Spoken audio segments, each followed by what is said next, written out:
দেখুন আমরা উপস্থিত হয়েছি দেবগ্রাম গ্রাম পঞ্চায়েত।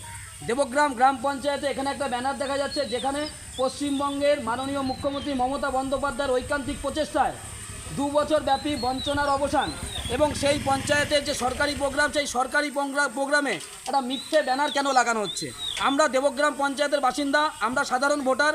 আমাদের প্রশ্ন হচ্ছে সাধারণ মানুষকে ভুল বিবৃতি কেন সরকার পক্ষ দিচ্ছে।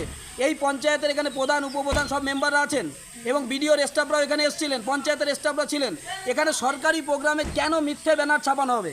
এখানে যদি সঠিক ব্যানার লাগায় তাহলে আমরা সরকারি প্রোগ্রাম করতে দেব, আর যদি অন্যথায় এই মিথ্যে অপপ্রচার করে যদি এখানে ব্যানার করতে যায় তাহলে কিন্তু আমরা এখানে মিথ্যে দেব না। দেখুন আমরা যখন কথাটা বলতে যাচ্ছি তখন বিডিওর থেকে যারা এসেছিলেন এবং পঞ্চায়েত থেকে যারা আসছিলেন তারা বেরিয়ে যাচ্ছে, আপনারা দেখুন। কারণ আমরা এর পরবর্তীতে বিরুদ্ধে ব্যবস্থা নেব। যদি এই ধরনের ঘটনা আগামী দিনে দেবগ্রাম পঞ্চায়েতে সরকারের পক্ষ থেকে ঘটাতে চায়, সে বিরুদ্ধে যে স্টাফই আসুক আমরা তার বিরুদ্ধে ব্যবস্থা নেব। আমরা দেবগ্রাম পঞ্চায়েতের বাসিন্দা, এখানে উপস্থিত আছি। আমরা সঠিকটা চাই, সরকারের সঠিক কথাটা মানুষের সামনে তুলে ধরতে চাই। নমস্কার।